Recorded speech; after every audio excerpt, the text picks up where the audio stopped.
The big fat lie that most coaches believe about injuries. Hey, I'm Sarah Pitts, your chief injury hacker, back with another episode of How to Hack Injuries. If you're a sports coach, club, or organization that wants to be more confident handling people's existing injuries and long-term health conditions, then listen very closely to what I'm about to say. There's a big fat whopping lie circulating amongst coaches when it comes to getting involved in injuries, whether that's prevention or management.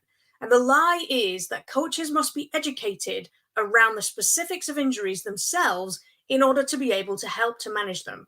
But that's not true. And believing this lie only harms your coaching, but also prolongs the suffering of your people from the kinds of low-level, recurring, and really frustrating aches and pains that can disrupt training for weeks, if not months at a time. And the reality is that there are some coaches who want to learn all about that stuff. Just like there's some therapists who want to learn about how more exercise can help with rehab. And the current education system will support their learning, but they are really in the minority. The vast majority of coaches and therapists actually want to stay in their respective lanes, but they also want to do a little bit more to help. And you know what? That is really the best thing for everyone. Why? Because confidence comes from knowing where you stand and the limits of your skills. And when we start venturing into the gray areas of trying to do a little bit of this and a little bit of that, that's when things get complicated and everyone really is just on shaky ground. So right now, the industry has you believe with injuries. You can either train around the problem, which is essentially just ignoring it, or you can refer them to somebody else. But that's not really helping. It's just palming the problem onto somebody else. Because if you get involved in injuries at this stage, you will worry that getting involved will hurt your people more. Your people will worry that they'll do something that triggers the pain that they've spent so long trying to get rid of. And the therapist will worry that you will disrupt their training plan or their treatment plan.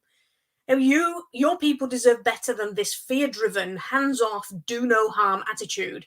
And so do you. You've got skills, really powerful skills that can help with this process. And the therapists that are trying to help with this problem also deserve better than this hands-off approach. So as non-injury specialist coaches, your strengths lie in your coaching abilities. But that doesn't mean that you can't use those skills to look for and address the two most powerful causes of pain, which are emotional and physical stress. And you can do this by observing your people. You can do it by warming them up and cooling them down. You can do it in the way that you teach them new skills. And you can do it through your strength training. And there's a whole bunch more other ways too.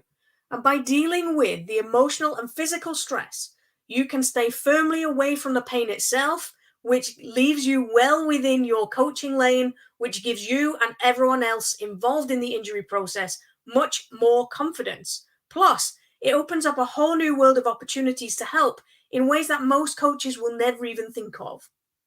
If you're serious about being more confident in handling existing injury problems in your sessions, club, or organization, then you really need to check out my Amazon best-selling book, The Coach's Guide to Long-Term Injury Prevention Success, where I'll give you the strategies you need and show you how what started out as a way of me helping my own clients with their injury problems became the most inclusive, accessible, and collaborative solution to emotional and physical health on the market today, and the most sensible approach to injury prevention and management for sports coaches, clubs, and organizations. You can grab your copy at mostmotion.com/book.